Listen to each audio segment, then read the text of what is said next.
على النبي الأمي المكي المدني القرشي الهاشمي مولانا ومولى الثقلين جد الحسن والحسين إمام العلماء والآخرين والحسين سيدنا الممجد بشير المسدد نظيرنا المؤيد المصطفى الأمجد المحمود الأحمد القاسم محمد اللهم صل على محمد وآل محمد وعلى آله الطيبين الطاهرين المعصومين المظلومين المنتقدين المنتجبين ولعنة الله على أعدائهم أجمعين من الآن إلى قيام يوم الدين أما بعد فقد بسم الله الرحمن الرحيم صلوات اللهم صل على محمد وآل محمد حضرت گرامی مقدس ظاہر ہے کہ جو وقت آپ نے مجلس کا تعین کیا تھا اس سے کافی تاخیر ہو چکی ہے اس بات کو ملوز خاطر رکھتے ہوئے بس آپ کی توجہات جتنی دیر اس اعتبار سے اختصار کے ساتھ گفتگو کا ارادہ ہے بس گزارش یہ ہے کہ آپ حضرات تھوڑا متوجہ رہیں جتنے بھی ابواب تشریف فرمائیں اور اس کے بعد ماتمداری کا سلسلہ ہے جو آپ سے بہتر مانتے ہیں ایک گزارش ہے کہ تھوڑا سا اگر آپ حضرات قریب آ جائیں اور ایک صلوات بلند کریں اللهم صل على محمد وآل محمد آمدہ ہے کہ کوئی مختصر سی ایک اور صلوات بلند کریں اللهم صل على محمد وآل محمد حدیث قدسی پیش نظر ہے جس کے ذیل میں یہ چاہتا ہوں کہ کوئی کانسیپٹ مختصر وقت میں ہی کلیئر ہو جائے صاحبان نظر صاحبان فہم تشریف فرمائیں آپ اس کے بعد اس کی شرح اتنی فرمائیں تو آپ کو نتائج انشاءاللہ ملیں گے ارشاد خدا بندی ہے کہ قوم کا نظر مخفیہ میں چھپا ہوا خزانہ تھا میری الفت میں میری محبت میں آیا یا میں نے چاہا کہ پہچانا جاؤں میں نے مخلوق غلط کر دی وہ مخلوق نور محمدی ہے یہ آپ بھی جانتے ہیں اور سب نے اس بات کو کہ نور محمدی کو اللہ نے اس لیے خلق فرمایا کہ وہ پہچانا جائے اور یہی ایک نور ہے جو 1 سے 2 3 5 14 حصوں میں تقسیم ہے اس کا مطلب کیا ہوا یعنی کہ نور ایک ہے حقیقت ایک ہے اللہ نے اسے 14 حصوں میں تقسیم کر دیا خلق فرمایا تاکہ وہ پہچانا جائے اس کا مطلب یہ ہے کہ حقیقت سب کی ایک ہے باطن سب کا ایک ہے اور اللہ نے انہیں حصوں میں تقسیم فرمایا یہی وجہ ہے کہ ارشاد ہوا اولنا محمد و اوسطنا محمد و آخرنا محمد و کلنا محمد صلوات پڑھ اللهم صل على محمد وآل محمد توجہ یہ فرمائیں کہ اللہ یہ چاہتا ہے کہ وہ پہچانا جائے اس نے اس لیے انہیں خلق فرمایا اور عبدیت کی معراج یہ ہے کہ بندہ اپنے خدا کو پہچانے اور فرما رہے ہیں بندہ اپنے خدا کو پہچانے اور خدا یہ چاہ رہا ہے کہ پہچانا جائے تو اس نے اپنے پہچانوانے کے لیے محمد اور آل محمد کو خلق فرمایا اس کا مطلب یہ ہوا کہ جو بھی خدا کی معرفت چاہتا ہے وہ اپنی مرضی سے خدا تک نہیں جا سکتا، بلکہ محمد اور آل محمد کی چوکھٹ پر آنا۔ اور فرما رہے صلوات اور پڑھ لیجیے اور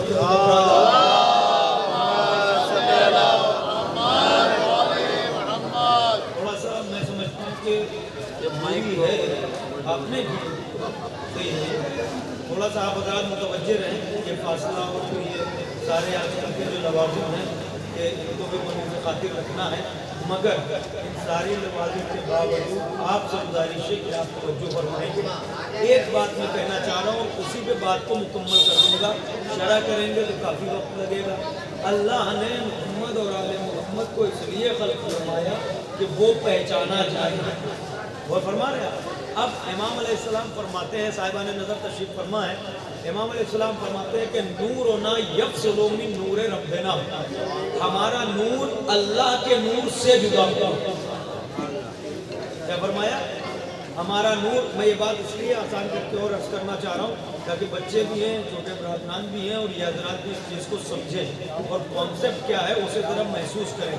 اس کی وجہ یہ ہے کہ جب آج محمد اور آل محمد کے فضائل پڑھے جاتے ہیں تو جو سامنے کی باتیں ہیں، جو سنی ہوئی باتیں ہیں، ان کو سب خوشی خوشی سن بھی لیتے ہیں اور نعرے بھی لگ جاتے ہیں، لیکن اگر کوئی ایسی بات آگے جو آج تک سننے میں نہیں آئی یا جس کو پہلی مرتبہ سنا تو ہم خود ہی سوچنے لگتا اب آج تک تو سنا نہیں تھا، اب یہ بات کہاں سے آ گئی؟ ایسا نہیں ہے۔ آپ یہ بات تصور نہ کریں کہ آج تک نہیں سنا تھا، اس کا مطلب یہ ہے کہ آپ نے یہ تصور کیا کہ جتنا سن لیا ہے یہ اتنا ہی ہے۔ آپ غور فرما رہے ہیں؟ اس کا یہ مطلب نہیں، اور جتنا کتابوں میں آ گیا ہے اتنا ہی یہ ہے، ایسا نہیں ہے۔ اللہ نے ان کو اپنے پہچنوانے کے لیے بھیجا ہے، تو یاد رکھیے گا اس کی ذات ہے لامحدود، اور لامحدود کو کوئی محدود نہیں پہچنوا سکتا۔ اور فرما رہے ہیں اس نے اسی لیے یہ ذمہ داری اپنے سر لی ہے کہ ہم چاہتے ہیں کہ پہچانے جائیں تو ہم جسے چاہیں گے اسے بھیجیں گے اور اس کے ذریعے اپنا تعارف کرائیں گے۔ تو اس کا مطلب یہ ہوا کہ آل محمد کو کم از کم ہم اس لیول پر نہیں لے آئیں کہ صاحب ہماری سمجھ میں نہیں آتا تو یہ چیز نہیں ہو سکتی، ایسا نہیں ہے۔ مختصر یہ ہے کہ اگر یہ ہماری عقل میں آ جائے تو یہ نہ رہے۔ ان کی معرفت بقدر ظرف بقدر عقل ملتی ہے، جس کی جتنی عقل ہے، جتنی ظرف میں جتنی گنجائش ہے اتنی معرفت ملتی ہے، اور ایسا نہیں کہ جتنا سب ہیں تو سب کو ایک جیسی معرفت مل جائے، یہ ممکن نہیں ہے۔ اس لیے کہ جو اس دور میں جنہوں نے انہیں دیکھا ہے، جو پہلو میں بیٹھے ہیں، ان میں سب ایک منزل پر نہیں رہے، کوئی 8ویں درجے پر، کوئی 9ویں درجے پر، کوئی 10ویں درجے پر، یعنی اس کا مطلب یہ بقدر ظرف ان کی معرفت ملتی ہے۔ آپ غور فرما رہے ہیں؟ یہ تھوڑا معاملہ ذمہ داری کا ہے، اس لیے میں رفتہ رفتہ اپنی منزل پر آ رہا ہوں، اور اس وقت ظاہر ہے کہ وقت ایسا ہو رہا ہے کہ آپ کی توجہ اور آپ کی داد اور آپ کی داد و تحسین کی جو ہے وہ خواہش کم صرف توجہ کی خواہش ہے کہ آپ اس کانسیپٹ کو کلیئر رکھیں اور اپنے بچوں کو بھی بتائیں۔ یہ وہ ذوات مقدسہ ہیں جن کو محدود نہیں کیا جا سکتا۔ مولا فرما رہے ہیں کہ نورنا یفصل من نور ربنا، ہمارا نور اللہ کے نور سے جدا ہوا۔ تو جب ان کا نور اللہ کے نور سے جدا ہوا تو آپ یہ تصور کیجئے جب اللہ کے نور سے ہیں تو اس کے تمام صفات لے کے آئے ہیں، تو جہاں صفات کردگار ہو تو ہماری سمجھ میں کیوں کیسے آ سکتے ہیں؟ یہ تو اللہ کا کرم ہے، ایک لفظ استعمال کر رہا ہوں، یہ اللہ کا کرم ہے۔ آپ سجدہ شکر کریے کہ اس نے جس مخلوق کو اپنے نور سے بنایا اور پیکر بشری میں اتنا ہلکا کر کے بھیجا تاکہ تم دیکھو تو برداشت کر سکو، اتنا ہلکا کر کے، ورنہ یہی وہ نور ہے جس کی ایک کرن کوہ طور پر چمکی تھی تو موسیٰ بے ہوش ہو گئے تھے، قوم کے رات میں صلوات پڑھنے ہیں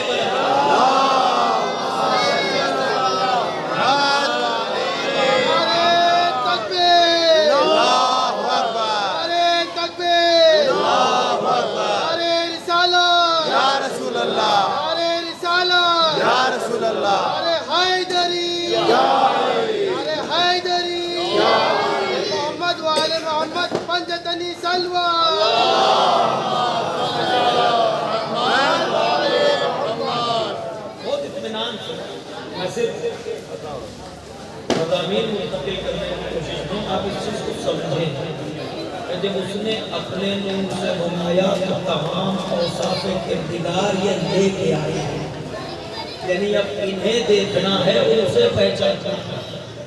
آپ سمجھیے بڑی اہم منزل ہے، اور معرفت اگر نہیں تو ہر انسان کی قدر و قیمت اس کی معرفت کی بنیاد پر ہے۔ اور یاد رکھیے گا اللہ نے معرفت کا حکم دیا ہے، پہچاننے کا حکم دیا ہے۔ جاننے سے کوئی مطلب نہیں ہے، دو لفظ ہیں علماء اور عرفاء۔ یہ بات، یہ ٹائم نہیں ہے، یہ وقت ہو چکا ہے آپ ان چیزوں کو سمجھیں تو آپ محسوس کریں کہ اس طرح سے بھی مجلس میں بیان ہوتا ہے۔ دو لفظ ہوتی ہیں علماء عرفاء۔ علامہ کے معنی جاننا ہے، عرفہ کے معنی پہچاننا ہے، اور ہمیں حکم دیا گیا ہے پہچاننے کا، جاننے کا نہیں۔ آپ کو یاد ہے واقعہ کہ امام حسین تشریف لا رہے تھے، رسول اللہ کا منبر پر ہے، لیکن جب امام حسین کو آتا دیکھا تو منبر سے اترے، اتر کے جا کے امام حسین کو لائے۔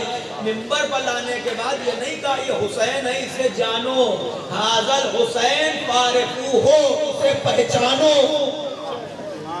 پہچاننے کا حکم دیا گیا ہے، اور یہی وجہ ہے کہ اللہ نے اجر بھی رکھا ہے پہچاننے والوں کے لیے، جاننے والوں کے لیے نہیں۔ آپ دلیل مانگے تو دلیل سامنے کی بات ہے کہ علی کو جانتی تو پوری دنیا ہے، حسین کو جانتی تو پوری دنیا ہے، مگر جاننے کا حکم نہیں ہے، پہچانو۔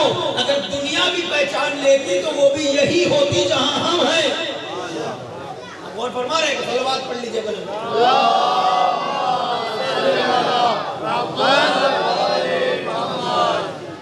جاننا اور پہچاننا دو چیزیں ہیں، تو پہچاننے کا حکم، معرفت حاصل کریں، اور ہر انسان کی قدر و قیمت معرفت کے اعتبار سے، جس کی جیسی معرفت اتنی بلندی ویسے اس کے درجات۔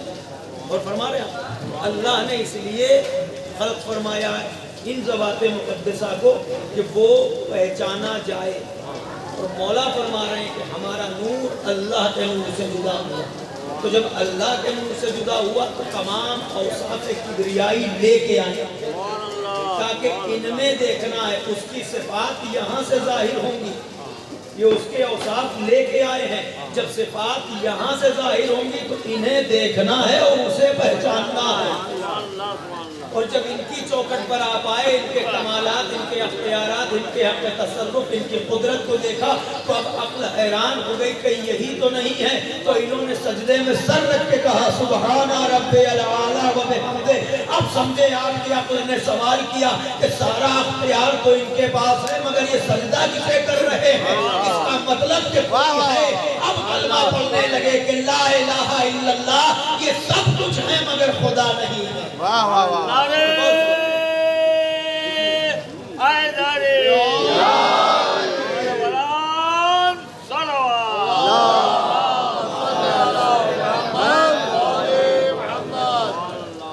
وہ فرما رہے ہیں تو اس کا مطلب کیا ہوا؟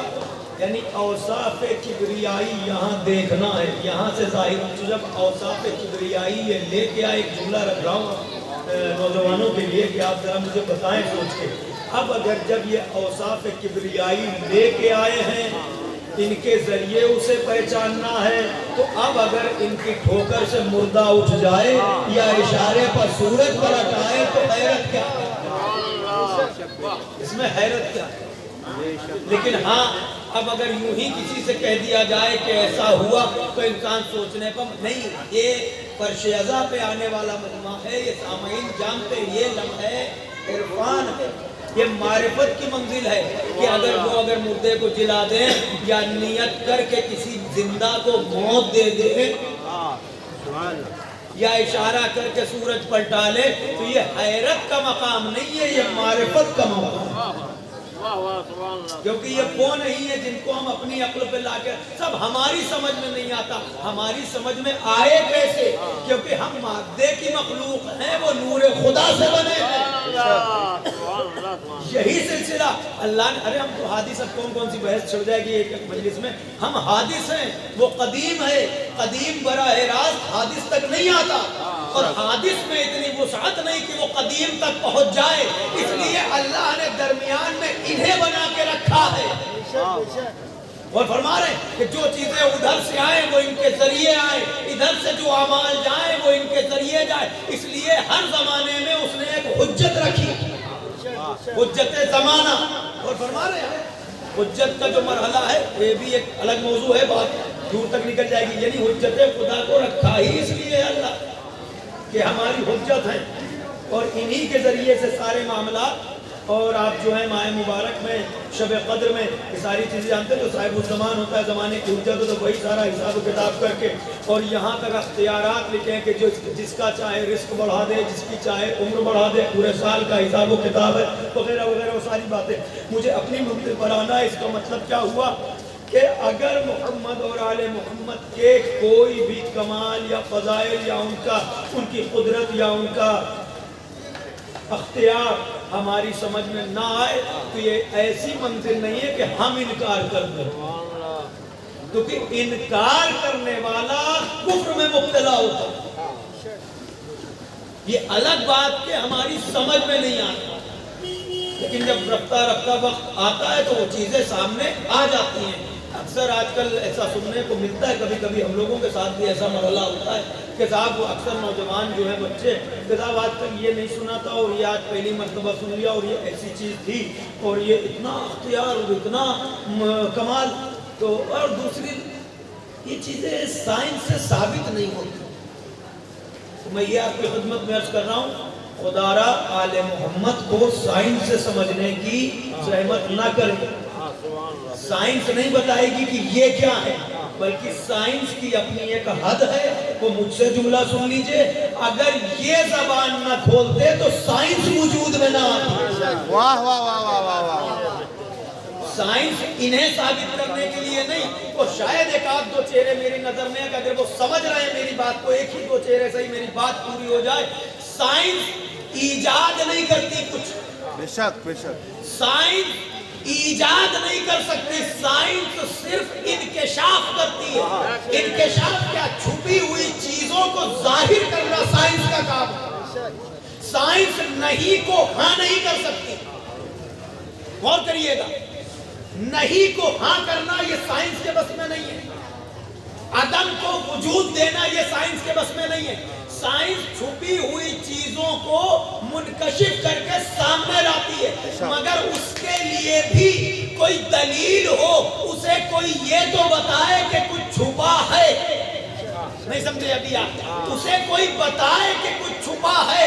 ابھی آپ سمجھے ایک جملہ میں اور آپ کی خدمت میں عرض کروں. آج یہ انٹرنیٹ کا زمانہ ہے، موبائل کا زمانہ ہے، چھوٹی چھوٹی مائکرو چپ، وہ یہ چھوٹی چھوٹی چپ میں حضرات پوری لائبریری جمع کر کے رکھ لیتے ہیں، پورا شہر. بلکہ یہ جو آپ میپ چلا رہے ہیں، اتنے سے میپ میں ساری چیزیں آپ دیکھ رہے ہیں، جہاں کا ڈسٹنس دیکھنا ہے.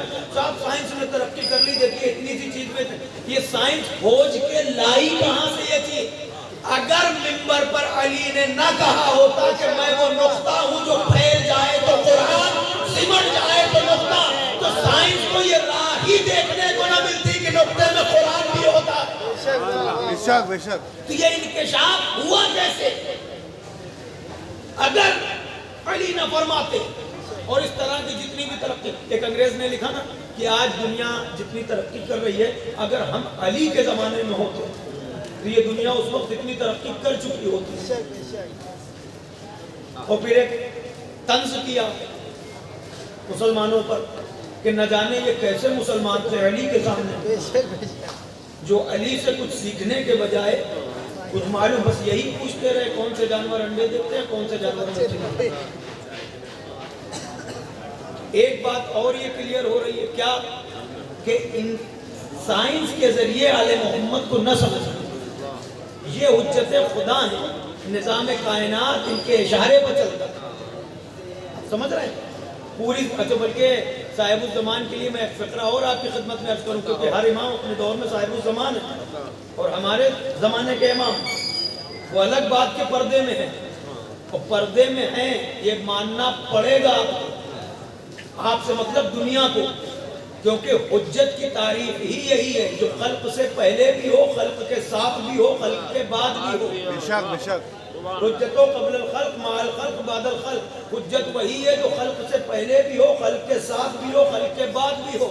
تو خلق کے پہلے بھی یہی تھے، اور آج خلق موجود ہے، ظاہراً اگر کوئی حجت نہیں تو ماننا پڑے گا کوئی تو ہوگا، بے شک اور خلق کے بعد بھی ہوں گے، یہ حجت خدا، توجہ فرمائیے گا۔ اور دوسری تعریف حجت کی ہے کہ من لا یقول لا ادری، حجت اسے کہتے ہیں جو کسی بھی سوال پر یہ نہ کہے کہ مجھے نہیں آتا، وہ حجت ہے۔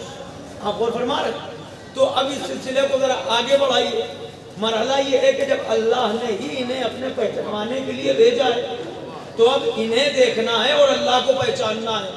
تمام اوصاف کبریائی یہاں سے ظاہر ہوں گی۔ بس میں نے وقت پورا کیا اور بات کو تمام کر رہا ہوں، توجہ کیجئے گا کہ یہ پورا ایک کانسیپٹ ہے، اس کو جتنا آپ غور کریں گے یہ کلیہ ہے کہ جب اس نے اپنے نور سے بنایا تو اپنے تمام اوصاف دے کے بھیجے، اور اوصاف کبریائی یہاں سے ظاہر ہوں گے، ان سے ظاہر ہوں گے، اور ان کے اختیار کو دیکھنا ہے، پھر اس کے اختیار کو پہچاننا ہے کہ جب بندہ اتنی قدرت والا ہے تو جس خالق نے انہیں خلق کیا ہے اس کی قدرت کیا ہے۔ نعرہ حیدری حیدری مولانا صلوات۔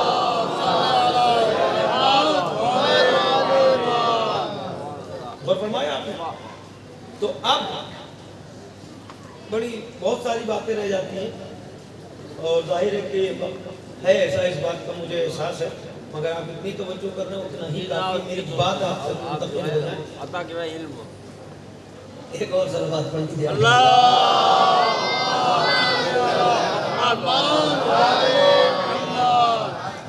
میں آپ کی خدمت میں عرض کروں کہ اکثر ایسا ہوتا ہے کہ جب نوجوان کچھ سوالات کرتے ہیں وہ چیزیں کبھی کبھی تو ایسا ہونا چاہیے کہ وہ چیزیں بلکہ میں ممبر سے بھی سوالات اکثر اٹھتے ہیں، اب تو کوئی معاملہ ہی نہیں رہا۔ اب اگر اس مجمع سے اتنی دیر یہ گفتگو کرنے کے بعد کہ اللہ نے انہیں بنایا ہے اس لیے کہ وہ پہچانا جائے، اب اگر میں پوچھوں آپ سے کہ اگر علی اپنی ٹھوکر سے مردہ جلا دے تو یہ کوئی حیرت کی بات ہے؟ نہیں، میں اتنے بڑے مجمع سے پوچھ رہا ہوں، آپ بتائیں، اور آپ کی آواز مجھ تک آ جائے تو مجھے حوصلہ ملے گا کہ آپ بیداری سے جواب دیں۔ کیا یہ حیرت کی بات ہے کہ علی اپنی ٹھوکر سے مردہ جلا دے؟ نہیں، پیچھے والے ہمارے نوجوان بیٹھے، یہ حیرت کی بات تو نہیں، یہ ہمارے بچوں کی سمجھ میں آتا ہے، لیکن پھر بچوں کے ذہنوں میں ایسے سوالات کیوں ڈالے جائیں کہ پھر یہ کہا جائے کہ علی نے اپنی مرضی سے نہیں اٹھایا تھا مردے کو، اللہ کی مرضی سے اٹھایا تھا۔ تو اس کا انکار کوئی یہ مجمع فی الحال جو سن رہا ہے اتنی دیر سے یہ کر سکتا ہے؟ کیونکہ اس کی سمجھ میں آ چکا ہے کہ اس نے اسی لیے بھیجا ہے کہ وہ پہچانا جائے۔ تو جب اپنی معرفت کے لیے بھیجا ہے تو یہ سوال کیا بتا رہا ہے؟ یہ سوال کرنا یہ بتا رہا ہے کہ ہم یہ ثابت کر رہے ہیں کہ اللہ کی مرضی الگ ہے، ان کی مرضی الگ ہے، جبکہ بات یہ ہے کہ چاہے یہ اپنی مرضی سے اٹھائیں یا اللہ کی مرضی سے اٹھائیں۔ بے شک آپ غور فرما رہے ہیں؟ اور دوسری بات میں جو پوچھنا چاہ رہا ہوں آپ سے ممبر کے حوالے سے، مجھے یہ بتائیے اگر یہ کہا جائے کہ اپنی مرضی سے نہیں اٹھایا اللہ کی مرضی سے اٹھایا تو پہلے آپ یہ بتائیے کہ آپ عشق توحید میں بول رہے ہیں یا بغض علی میں؟ آپ یہ بتائیے، یہ سوال ذہن میں آیا کیسے؟ یہ سوال بتا رہا ہے کہ آپ اللہ کی مرضی کو اور علی کی مرضی کو الگ الگ کرنا چاہ رہے ہیں، جبکہ یہ بغض علی کی علامت ہے کہ بغض علی میں آپ کے اس سوال نے بتا دیا کہ آپ نے قرآن پر بھی یقین نہیں کیا، اس لیے کہ قرآن صاف لفظوں میں بتا رہا ہے کہ بستر ہجرت کو جب علی سوئے تھے تو اللہ نے علی کے نفس کا سودا اپنی مرضی سے کر لیا تھا۔ تو جب مرضی مل گئی ہے اب چاہے وہ اپنی مرضی سے اٹھائے یا اللہ کی مرضی سے اٹھائے، مردے کو تو اٹھنا ہے۔ بے شک میرا پہلا فقرہ یاد ہے نا کہ یہ باتیں میں اس لیے کرتا ہوں کہ ایسا ہوتا ہے کہ ذہنوں کو اس طرح سے منتشر کیا جائے، نہیں، یہ تمہارا حق ہے، محمد اور آل محمد کے آپ چاہنے والے ہیں، اور محبت اور محب اور محبوب کا مسئلہ ہی یہی ہے، اصل محب وہی ہے جو محبوب کو بلندیوں پر دیکھے۔ آپ غور فرما رہے ہیں؟ یہ فلسفہ محبت کی وجہ سے۔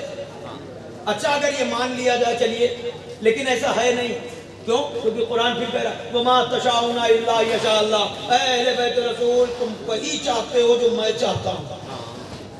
تو اس میں مرضی تو الگ ہوئی نہیں، لیکن بات اگر اختیار کی تو ایک اشارہ میں اور کر دوں کہ مردہ قنبے اذنی سے اٹھا یا قنبے اذن اللہ سے اٹھا، جبکہ مجھے اس سے کوئی بحث نہیں ہے.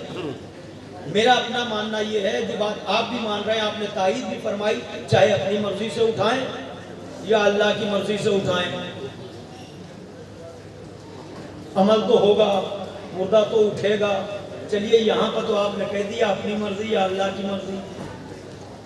جب اس ضعیفہ کو لوگ ورغلا کے لائے تھے، جب جوان کو جنازہ بنا کے لایا گیا اور آ کے یہ کہا گیا کہ جنازہ پڑھا دیجئے، یہ دلیل دوسری سن لیجئے آپ، یہ واقعہ تو آپ سب کا سنا ہوا ہے. تو جب لے کے آئے تو کیا فرمایا کہ جنازہ پڑھا دیجئے. تو مولا نے پہلے یہ پوچھا یہ بتاؤ میت کا وارث کون ہے؟ تو ضعیفہ کی طرف اشارہ کیا گیا، میت کا وارث کون ہے؟ تو ضعیفہ کی طرف. اب آپ کس طرح بیٹھے ہوئے، مجھے اس سے کوئی غرض نہیں، مگر ایک فقرہ کہہ رہا ہوں. علی کے اس سوال نے کئی روایتوں سے پردے اٹھا دیے. سبحان اللہ سبحان اللہ سبحان اللہ. نوجوان تو مجلس سے برابر سنتے ہیں. علی نے یہ سوال کر کے بتایا کہ میت کا وارث کون ہے، مطلب میت کا وارث میت پر ہوتا ہے. اب اگر دنیا کو یہ دیکھنا ہے کہ رسول کا وارث کون ہے تو رسول کے جنازے پر آ کے دیکھ لے، جو وارث ہے وہ جنازے پر موجود ہو. اور فرما رہے ہیں تو کہا یہ ضعیفہ، اس سے مولا نے پوچھا پڑھا دوں؟ تو اس نے کہا پڑھا دیا. پھر پوچھا پڑھا دوں؟ پڑھا دیجیے. تیسری مرتبہ پوچھا اچھا پڑھا دیجیے. جب مولا نے جنازہ پڑھا دیا، جب لوگ بغلے بجانے لگے تو صاحب آسمانوں کی بات کرتے ہیں، زمین سے زیادہ آسمان کے راستے چادر کے نیچے نہیں پڑا. تو مولانا کہا ذرا چادر ہٹا کے دیکھو. واقعات تو آپ کا سنا ہوا ہے نا، میں واقعات پڑھ نہیں پاتا ہوں اور کم وقت لیتا ہوں. واقعات آپ کا سب سنا ہوا واقعہ، مگر ایک جملہ کہوں. مولانا فرمایا ذرا چادر ہٹا کے دیکھو. اب جو چادر ہٹی نا وہ صرف میت سے نہیں ہٹی، سارے چہروں سے ہٹی. سارے چہروں سے چادر ہٹ گئی. اب جو دیکھا تو سب آپس میں نظریں ملانا، راستہ بدلنا شروع. اور فرمایا چلیے واقعہ تو ہو گیا.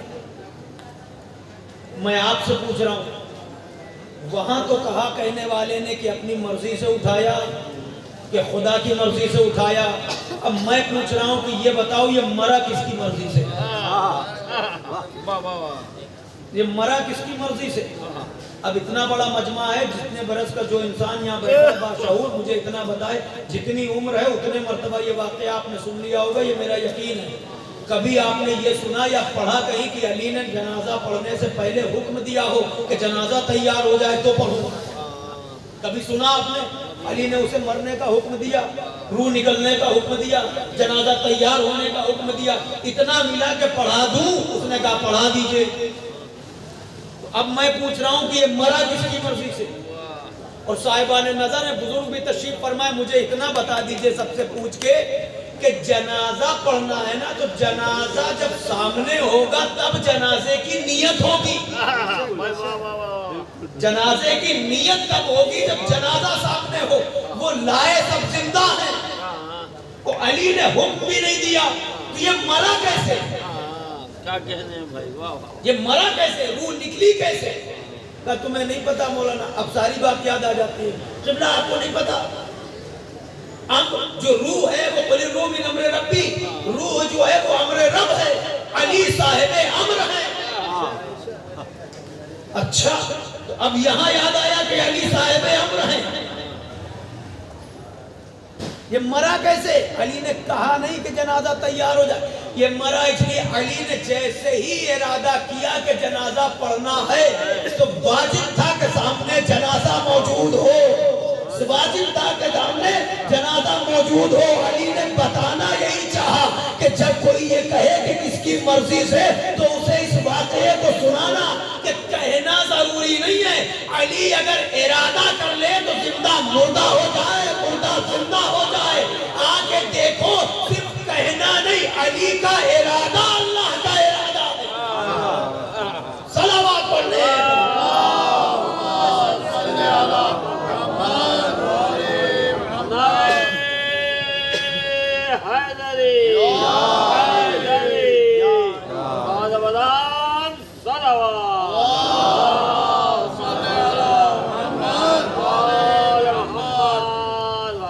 بس عزیزان گرامی گفتگو تمام کروں، اس لیے کہ وقت کا مجھے بھی خیال ہے اور آپ حضرات ظاہر ہے کہ غلبہ آپ پر بھی ہے. جو کانسیپٹ میں چاہ رہا تھا کہ کلیئر ہو جائے، مختصر یہ کہ آل محمد کو کبھی بھی اپنی عقل پر پرکھنے کی کوشش نہ کریں. انہیں ماننا ہے، مانتے جانا ہے. جتنا یقین آپ کا بڑھتا جائے گا اتنے درجات آپ کے بلند ہوتے جائیں گے. اللہ کو پہچانوانے آئے ہیں، یہ ان کے ذریعے توحید کا تعارف ہونا ہے. آپ سمجھ رہے ہیں؟ اور پھر جو آپ یہ سنتے ہیں، دیکھیے ابھی آپ کے چہرے پر شاش تھے، آپ خوش ہو رہے تھے، آپ نے ہاتھ بھی اٹھائے، فضائل سنے، لیکن جب مصائب کا ذکر ہوتا ہے تو فوراً آپ کے چہرے کی رنگت بدل جاتی ہے. ایسا کیوں؟ یہ محبت کی علامت ہے، یہ رمق محبت ہے، کیونکہ حسین کا غم فطرت پر حکومت کرتا ہے. اس کے پیچھے بہت ساری باتیں چھوٹ رہی ہیں جو آپ کو صرف اشارہ کر کے جا رہا ہوں کہ ایک انسان خوش ہے، چہرے پر بشاشیت کی لہریں ہیں، چہرہ بھی خوش و خرم نظر آ رہا ہے، مگر ایک لمحے میں تاثر بدل جائے، یہ اپنے آپ میں ایک سوالیہ نشان ہے. مگر یہ رمق محبت ہے، یہ اہل بیت علیہ السلام کی ولا ہے. مولا نے کیا فرمایا کہ ہماری قبریں مومنین کے دلوں میں ہیں. اور بیوی کا ایک ارمان ہے کہ بابا روئے گا کون. مجلس تمام ہو گئی، بڑے اہتمام کے ساتھ مسلسل کئی روز سے یہ نوجوان، یہ بچے میرے رابطے میں کہ قبلہ مجلس ہے اور یہ اہتمام ہے، اس طرح سے تبرکات ہیں. اور پھر بتایا کہ ہم لوگ ایک زندان شام کی ایک شکل بناتے ہیں. بہرحال آپ مجھ سے بہتر جانتے ہیں، تو میں تو آپ کی اس مجلس میں پہلی مرتبہ حاضر ہوا ہوں. تو جب زندان کا تصور آپ کو آتا ہے تو آپ کس طرح اسے محسوس کرتے ہیں؟ میں ایک فقرہ عرض کروں. یہ اہل بیت علیہ السلام کی محبت ہے جس کا امتحان ہم سب کو دینا ہے. میں نوجوانوں سے اور بچوں سے گزارش کر رہا ہوں کہ اس دولت کو بہت سنبھال کے رکھیں اور دعا کرتے رہیں مسلسل نمازوں میں یا زیارت گاہوں پہ، جہاں بھی آپ جائیں اپنے اللہ سے، مولا سے دعائیں کرتے رہیں کہ جس طرح سے ہم ان کی محبت پر، ان کی ولا پر زندگی بسر کر رہے ہیں، ہمارا خاتمہ بھی انہی کی محبت پر ہو. اس کی حفاظت کرنا ہے اور تمہیں امتحان دینا ہے. اور دعا کریں کہ امتحان جب ہو، پروردگارہ ہم اس لائق تو نہیں کہ تو ہمارا امتحان لے، مگر ہے تو ہمیں اس منزل پر ثابت قدم رکھنا کہ دامن اہل بیت ہمارے ہاتھ سے چھوٹنے نہ پائے. جناب ابو ذر کو شہر بدر کیا. دو جملے سن لیجئے، میں بات کو متصل کر رہا ہوں. جناب ابو ذر کو شہر بدر کیا گیا. وہ رفضہ کا علاقہ جو آج یہ بحرین کی وادیاں ہیں، یہ وہ علاقہ تھا رفضہ کا کہ جہاں جناب ابو ذر کو، اور جناب ابو ذر جب چلے تو حکومت کی طرف سے یہ اعلان تھا. وقت نہیں رہا میرے پاس لیکن اشارے کافی ہیں آپ کے سمجھنے کے لیے. حکومت کی طرف سے اعلان تھا، خبردار ابو ذر کو کوئی رخصت کرنے تک نہ جائے، کوئی ملنے نہ جائے. لیکن اس وقت جناب امیر اپنے دونوں بچوں کے ساتھ نکلے گھر سے، جناب ابو ذر سے ملنے آئے. تو کسی نے آ کے کچھ کہا بھی تھا. جب کہا تو جناب امیر کے ہاتھ میں جو چھڑی تھی اس سے جو ہے مولا نے اسے مارا بھی، اور وہ گرا اور بھاگا تیزی سے. اور اس پر بھی وہ اثر، توجہ کیجئے، میں جو کہنا چاہ رہا ہوں وہاں تک لے کے آ رہا ہوں. حسنین علیہ السلام سے فرمایا کہ ابو ذر کو چچا کہہ کے سلام کرو. اور فرمایا تو ابو ذر کی آنکھیں بھر آئیں. جناب امیر کو آتا دیکھا تو ایک مرتبہ پوچھا ابو ذر رو رہے ہو؟ اب پتہ نہیں اس فقرے کو آپ کیسے محسوس کریں گے. ابو ذر رو رہے ہو؟ کہا مولا اس لیے نہیں رو رہا ہوں کہ شہر سے نکالا جا رہا ہوں. رونا اس بات پر آ گیا کہ آپ ہمیں رخصت کرنے آئے. حسنین علیہ السلام ساتھ میں. اور غربت کا عالم کیا تھا. جناب ابو ذر جب نکلے ہیں تو اختلافات روایت کو الگ کرتے ہوئے متفقہ بات سن لیجئے کہ جناب ابو ذر کے ساتھ ایک کمسن بچی ہے. جناب ابو ذر رمضہ کے علاقے میں آ گئے. کچھ دن گزرے تو جناب ابو ذر بیمار ہوئے. جب بیمار ہوئے تو بچی گھبرایا کرتی تھی. بابا اس جنگل میں اس بیابان میں اگر آپ کو کچھ ہو گیا تو بابا ہم کیا کریں گے. بچی گھبراتی تھی. ابو ذر دلاسا دیتے تھے بیٹی گھبرانا نہیں. پھر اس کے بعد بات آگے بڑھی. کہا بابا اگر کچھ ہو گیا نوجوانوں یہ محبت کی سزا ہے. اور ابو ذر مطمئن ہے اور بچی سے کہنے لگے. تو بچی نے پوچھا بابا اگر اس غربت میں آپ کو کچھ ہو گیا تو آپ کا جنازہ آپ کی تدفین غسل و کفن. تو ایک مرتبہ فرمایا بیٹی اگر میں دنیا سے رخصت ہو جاؤں تو تم شارع عام پہ جانا, راستے پر جانا, جا کے وہیں بیٹھ جانا, انتظار کرنا. جب کوئی قافلہ ادھر سے گزرے تو اس سے کہنا کہ میرے بابا کا جنازہ پڑھا, میرے بابا کے جنازے کو دفنا دو. تو کوئی نہ کوئی آ کے ضرور تمہاری مدد کرے گا. عزادارو یہی ہوا کہ ادھر جب گزر گئے تو شارع عام پہ وہ بچی بیٹھی گئی. ادھر سے ایک قافلہ آتا ہوا دکھائی دیا تو بچی نے ہاتھوں کو جوڑ کے کہا آنے والوں میرا بابا عالم غربت میں ہمیں چھوڑ دے, میرے بابا کا جنازہ پڑا ہے, ہو سکے تو اس جنازے کو دفنا دو. تمہیں پتا ہے آنے والے قافلہ کون تھا قافلہ سالا؟ یہ مالک اشتر کا قافلہ تھا. عزادارو جیسے ہی مالک اشتر نے سنا میں ایک مرتبہ پوچھا بیٹی تمہارے بابا کا نام کیا ہے؟ کہا میرا بابا ابو ذر غفاری جو یہاں پہ جندب بن جنادہ نام ہے. توجہ. کہا میرے بابا پر ایک مرتبہ بچی کو کلیجے سے لگا لیا مالک اشتر نے. رونے والوں کچھ یاد آیا تمہیں جو میں عرض کروں تمہارے سامنے کہ بچی کا بابا مر گیا تو بچی کو کلیجے سے لگا لیا. میں کہوں گا مالک اشتر ارے عذرائے شفقت تم نے ابو ذر کی بیٹی کو کلیجے سے لگایا, اسے دلاسا دیا. اے مالک اشتر ذرا کربلا بھی آنا.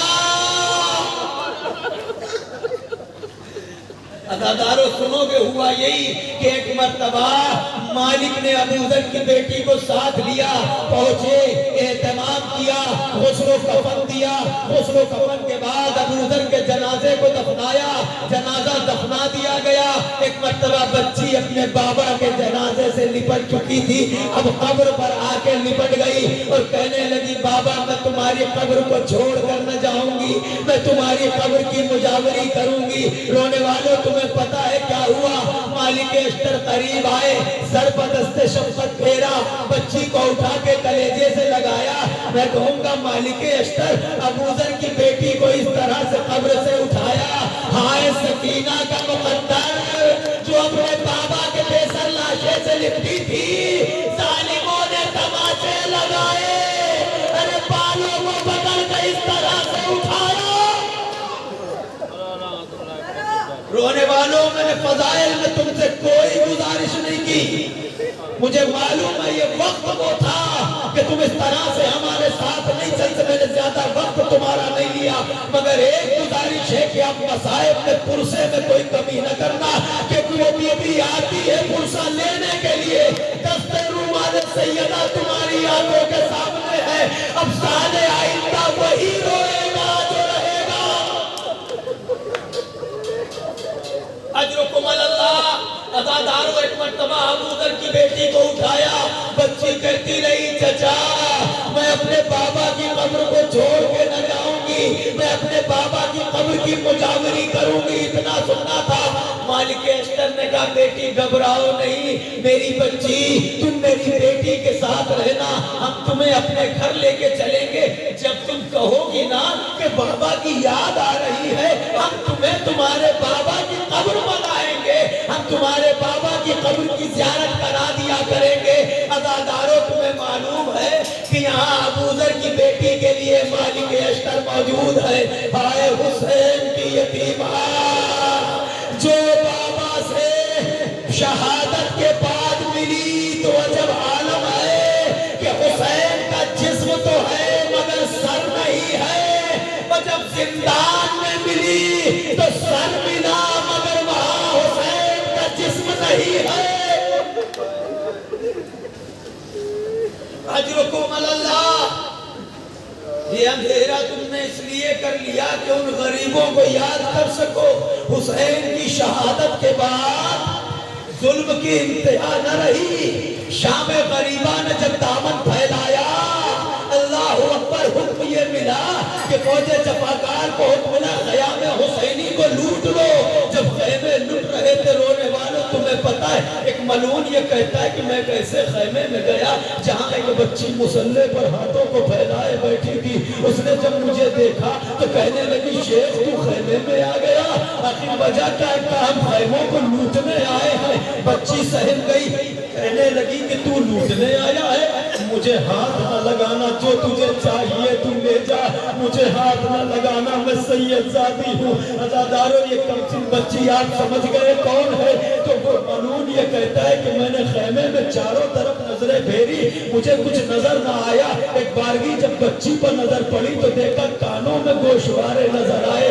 میں نے کہا اے بیٹی یہ گوشوارے مجھے دے دے، وہ اتنا سننا تھا تو بچی نے یہ کہا شیخ مجھے ہاتھ نہ لگانا، میں گوشوارے دیے دیتی ہوں۔ اس کے بعد خود اس نے بیان یہ دیا کہ بچی کے ننھے ننھے ہاتھ کانوں تک جاتے تھے اور پھر واپس آ جاتے تھے، کانوں تک ہاتھ گئے پھر واپس آ گئے۔ میں ایک مرتبہ کہتا جب زیادہ دیر ہوئی میں نے تازیانہ زمین پر پٹکا، اپنے پیروں کو دھمکاتے ہوئے بولا بچی جلدی کر دے مجھے اور بھی خیمے لوٹنے ہیں۔ جب میں نے ڈرایا نہ اولاد والوں تو بچی کی آواز یہ آئی اے شیخ ہمیں کتے اتارنے نہیں آتے۔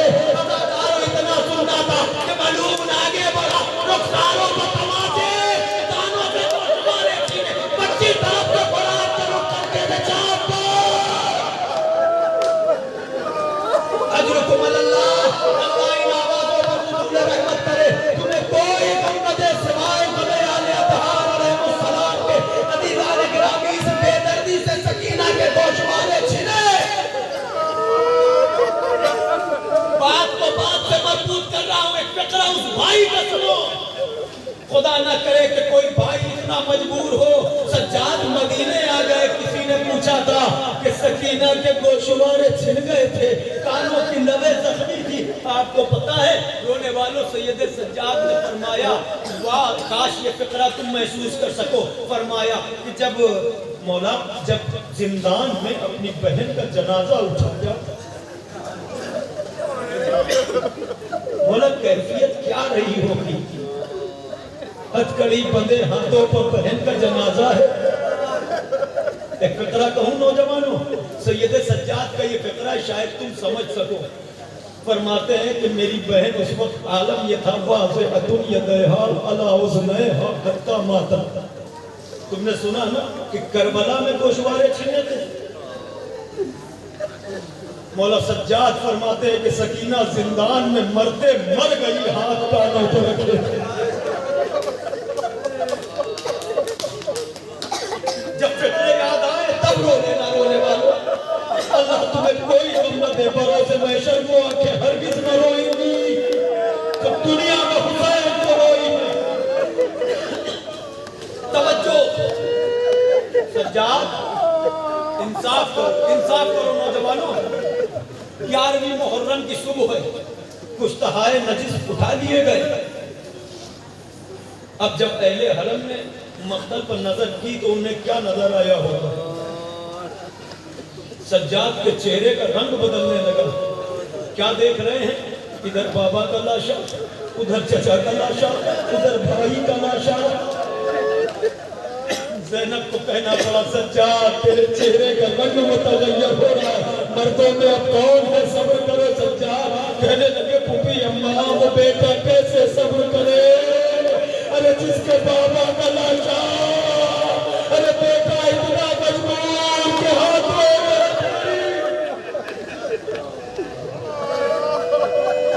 ایک فقرہ کہہ کے جا رہا ہوں۔ ارباب مقاتل نے لکھا، آپ یہ نہ سوچنا کہ یہ موقع تو نہیں تھا، مگر نوجوانوں تمہارے لیے یہ فقرہ یاد آ گیا ہے تو سن لو۔ سجاد کا حوصلہ کیا تھا؟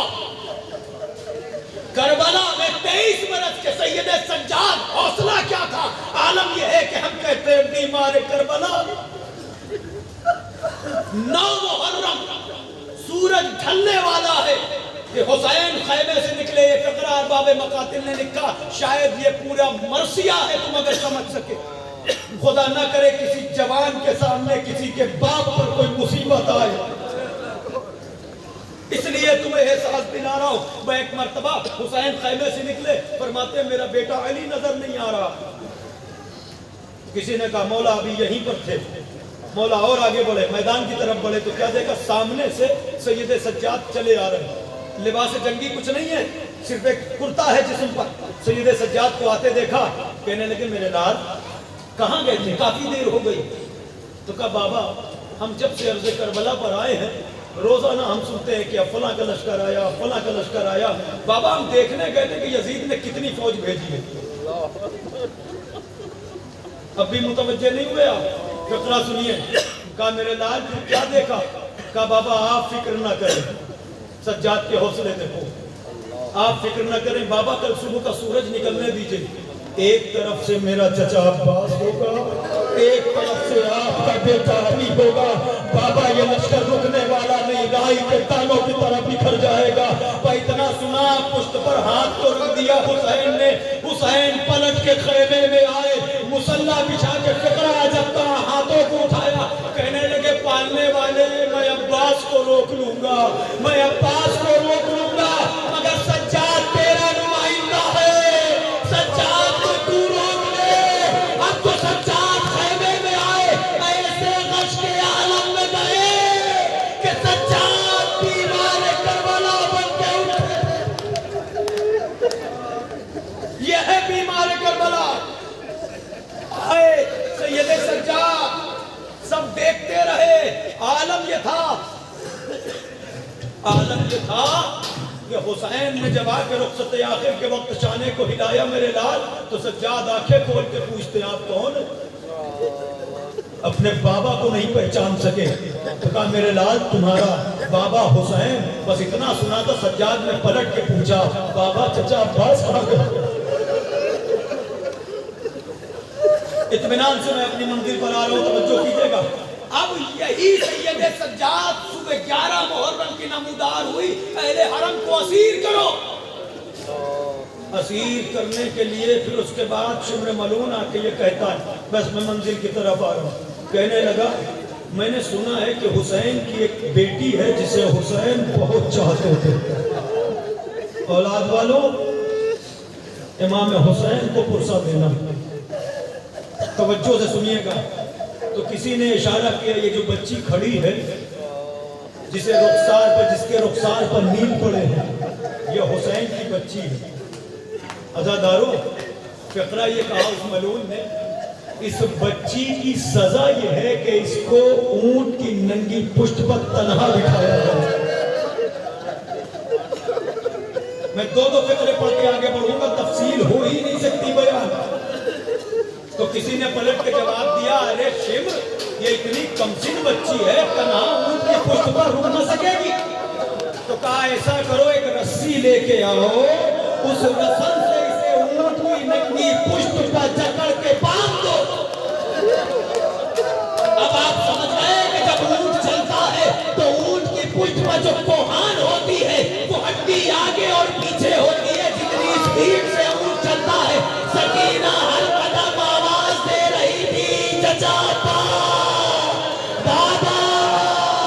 عزادارو اس طرح سے سکینہ چلی ہوئی۔ میں صرف اشارے کر کے آگے بڑھ رہا ہوں۔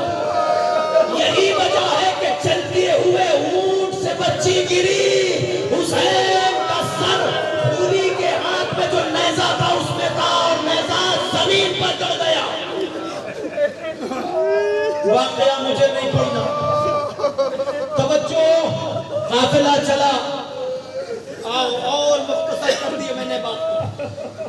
زندان شام، زندان شام، یہ وہ بچی ہے جس کی شہادت بھی اہل حرم کی رہائی کا سبب ہے۔ تمہیں معلوم ہے، تم سنتے ہو کہ دن کی دھوپ اور رات کی اوس، ایسا زندان یزید تو چاہ یہ رہا تھا کہ اہل حرم جتنے ہیں ان میں سے کوئی بھی نہ بچے، اس طرح سے ایسے زندان کا انتخاب۔ اور تمہیں معلوم ہے زندان میں آنے کے بعد سارے واقعات آپ کو یاد آئیں گے، میں صرف اشارہ کر کر کے۔ یہ بچی زندان میں اپنے بابا کو یاد کر کر کے اتنا روتی تھی کہ سکینہ کی دل خراش آواز یزید کے محل سے جا کے ٹکراتی تھی۔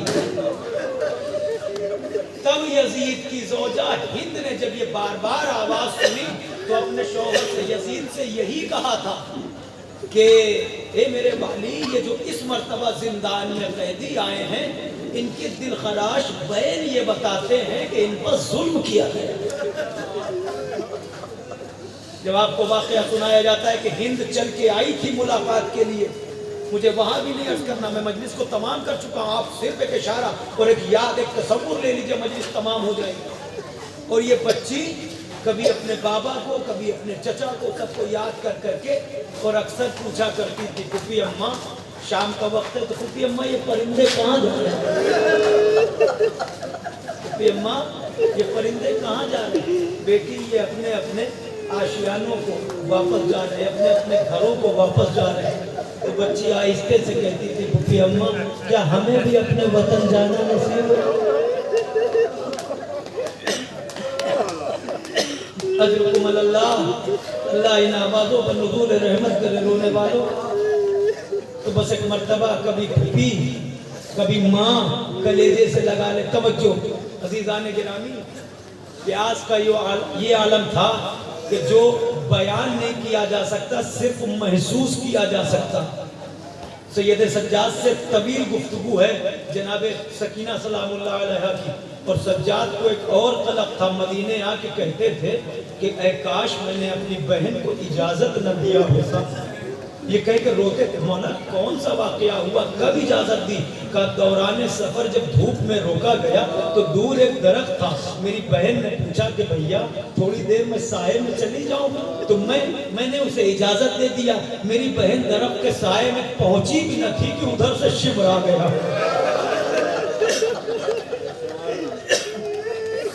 کسی بات کو یاد دلانا ہے، توجہ کیجئے گا۔ پھر ایک مرتبہ آپ کو پتا ہے روتے روتے یہ بچی جو ہے درے زندان پر بیٹھ جاتی تھی، اور شام کے اور بچے، آپ نے سنا ہے نا بچے آ جاتے تھے تو یہ بچی اپنی روداد غم سناتے، جسے بچے سمجھتے تھے قصے اور کہانیاں۔ جب جناب سکینہ کی شہادت واقع ہوئی اور وہ بچے آنے لگے، توجہ، تو ان بچوں نے جا کے اپنے گھروں میں جا کے بتایا کہ وہ بچی زندان میں دم توڑ دو۔ یہ بھی ایک سبب بنا رہائی کا، شام میں انقلاب آنے والا تھا۔ توجہ کیجئے کہ یہ سارے پس منظر ہیں۔ جناب سکینہ کی شہادت کا اثر یہ تھا، توجہ فرمائیے گا۔ ایک مرتبہ ایک روز ایسا ہوا، میں مختصر کر دوں اور بات کو تمام کر دوں۔ اولاد والوں، ایک روز بچی سوتے سوتے چونک کے اٹھی اور اپنے بابا کو یاد کر کر کے رونے لگی۔ پھوپھی اماں میرا بابا ابھی آیا تھا، پھوپھی اماں میرا بابا ابھی مجھ سے ملنے آیا تھا، پھوپھی اماں میرا بابا کہاں ہے؟ توجہ، بس یہ خبر جب رونے کی آواز بلند ہوئی، یزید نے پوچھا، پتا چلا بچی رو رہی، کیوں رو رہی؟ کہ بابا کو خواب میں دیکھا ہے۔ تو یزید نے حسین کا سر زندان میں بھجوا دیا تھا۔ اے رونے والے، تم ایک بات بتاؤ، اگر کوئی بچی اپنے باپ کی محبت میں رو رہی ہو اور اس کے سامنے باپ کا کٹا ہوا سر آ جائے تو اس بچی کا حالت کیا ہوگا؟ ارے زندان میں سکینہ نے دیکھا کہ بابا کا سر ہے، سر اٹھا کے اپنی آغوش میں لیا، منہ پہ منہ رکھ دیا، بابا آپ کی شہادت کے بعد رخسارے بتما تھے، اے بابا کانوں سے گوش مارے،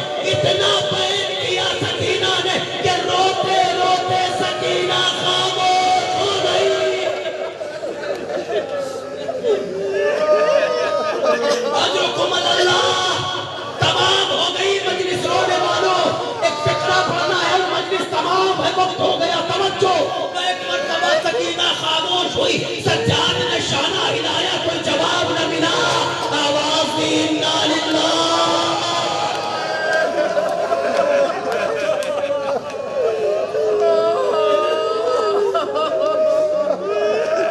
تین جنازے تاریخ نے لکھے کہ تین جنازے ایسے ہیں تاریخ میں جس کو غسل دینے والے چیخ مار کے روئے ہے، اس لیے میں بھی پڑھ دیتا ہوں، مگر ایک فقرہ مجھے کہنا ہے جو بار بار کہہ رہا ہوں، مجلس تمام ہو گئی۔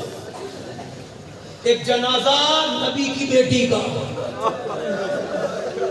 جب علی غسل دے رہے تھے، منظر تمہاری نظروں کے سامنے ہوگا، عالم تصور میں بس یہ دو فقرے یاد رکھنا۔ علی نے چاہا کہ فاطمہ کا ہاتھ پہلو سے ہٹائے، ادادارو بی بی نے آواز دی ابوالحسن میرے ہاتھوں کو نہ ہٹانا۔ فقرہ یہ ہے کہ ہی جراحت لے ابی، علی یہ زخم اپنے بابا رسول خدا پہ دکھاؤں گی۔ دوسرا جنازہ آپ نے سنا ہے نا کہ زندان میں جب سکینہ نے دم توڑا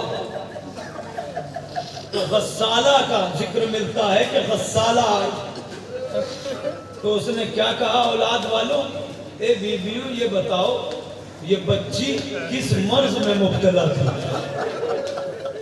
کیوں؟ کیونکہ بچی کا کرتا جسم سے اس طرح سے جسم میں پیوست تھا۔ شاید میں تمہیں سمجھا سکوں نوجوانوں، سرکار زمانہ نے سلام کیا ہے یہ کہہ کے السلام علی الدماء السائلات، سلام اس بہتے ہوئے خون پر جو دوران سفر بھی جاری رہا۔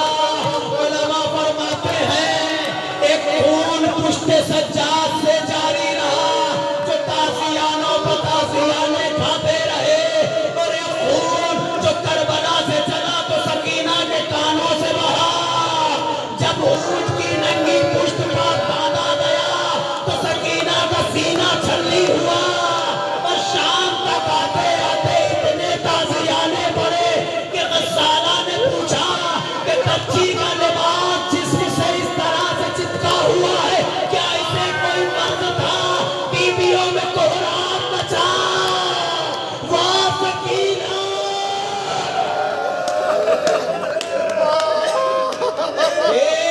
ایک منٹ مجھے اور دے دو۔ تیسرا جنازہ وہ تھا جب مدینے میں محمد باقر نے سجاد کو غسل دیا۔ محمد باقر نے سید سجاد کو جب غسل دیا تو مولا سید سجاد کی پشت پر تازیانوں کے نشان اس وقت تک باقی تھے، جسے دیکھ کے محمد باقر چیخ مارتے بخلیزان گرامی۔ تو آپ نے غربت پر ماتم کیا، اللہ نہ کرے پھر یہی فقرہ ہے کہ کوئی بھائی اتنا مجبور ہو جیسے زندان میں سجاد، جنازہ تیار ہوا، ہتھکڑی بندھے ہاتھوں پر جنازہ لیا۔ بہن نے کیا کہا تھا جب پوچھا تھا نا سجاد سے، بھیا پیاس کتنے طرح کی ہوتی ہے، اقسام کیا ہے؟ بس آخری فقرہ سنو، اس کے بعد تو مجھے کہنا۔ سید سجاد نے آخری فقرہ یہ بتایا تھا کہ جب پیاس ہڈیوں میں اتر جاتی ہے تو ہڈیوں کے چٹکنے کی آواز آتی ہے۔ رونے والوں یہ مصائب کے فقرے ہیں، جب یاد آئے تب فرصت دیں۔ ذرا توجہ سے سننا نوجوانوں، جب پیاس ہڈیوں میں اتر جاتی ہے تو ہڈیوں کے چٹکنے کی آواز آتی، تو سکینہ نے پوچھا تھا بھیا پھر ایسے مریض کا علاج کیا ہے؟ ایسے مریض کا علاج کیا ہے؟ تو سید سجاد نے فرمایا تھا کہ سکینہ ایسے مریض کا علاج یہ ہے کہ اسے نم زمین میں دفنایا جائے۔ سمجھ گیا؟ تو سکینہ نے جب اتنا سنا تو کہنے لگی بھیا وصیت تو نہیں کر رہی ہوں، اگر ہو سکے تو میرا جنازہ نرم زمین میں دفن کرنا۔ بھیا جب رات میں میری آنکھ لگ جاتی ہے، میرے ہڈیوں کے چٹکنے کی آواز آتی ہے، سجاد ارے پیاس سکینہ کی ہڈیوں میں اتر چکی، عزادار سجاد نے جنازہ اٹھایا، قبر کے قریب لے کے آئے، قبر سے تو ہاتھ سلامت ہوئے، لاؤ سجاد میری امانت میرے حوالے۔ ادھر سجاد نے اپنے بابا کو دیا، کوہرام مچ گیا۔ ایک فکرہ مجھے کہنا ہے، آپ نے سن لیا، خوب گریہ کیا، بس منزل طے ہو گئی۔ ایک مرتبہ سانس روک کے ذرا میری طرف متوجہ ہو جائیے۔ سکینہ شام کے زندان میں دفن، توجہ، ایک عرصہ گزرا، ایک زمانہ آیا، شام میں ایک سعادات، اس ایک فقرے کے لیے میں نے زحمت دی ہے، پہنچ جائے تو آنسوؤں کا نذرانہ پیش کر دیا، بالکل اطمینان سے۔ ایک عالم ربانی، ایک سید عالم دین، ان کو اللہ نے 4 بیٹی۔ ایک زمانہ گزرا تو ایک بیٹی کے خواب میں حسین کی یتیمہ اور آن کے کہنے لگی اپنے بابا سے کہو ہماری قبر کی تجدید کرا، ہماری قبر میں پانی آ رہا ہے۔ بیٹی نے اٹھ کے صبح بابا سے بتایا تو باپ نے منہ پر ہاتھ رکھ دیا، کہا بیٹا اب یہ کسی اور سے نہ کہنا۔ بات تمام ہو گئی۔ دوسرے دن دوسری بیٹی نے یہی کہا۔ 4 دن جب ہو گئے تو 5ویں دن اس عالم ربانی کی خواب میں بیوی کو اور آ کے کہنے لگی 4 دنوں سے آپ کے پاس پیغام بھیج رہی ہوں، ہمارے قبر کی تجدید کروا دیجئے، قبر میں پانی آنا۔ بات تمام ہو گئی۔ اب وہ پریشان ہوئے، صبح علماء شام کو جمع کیا اور کہنے لگے ایسا ایسا واقعہ ہوا، تو سب نے ان کو متوجہ کیا کہ تمہیں حکم ملا ہے، تم یہ کام کرو۔ آئے پورا اہتمام، ساری تفصیل آپ سمجھ لیجئے گا، اہتمام کے ساتھ باقاعدہ طور سے قبر کھلی اور اس کے بعد قبر کی تجدید کرائی، اور وہ عالم دین روتے ہوئے، اس طرح سے روتے ہوئے کہ جن کی حالت دیکھنے والوں سے دیکھی نہ گئی۔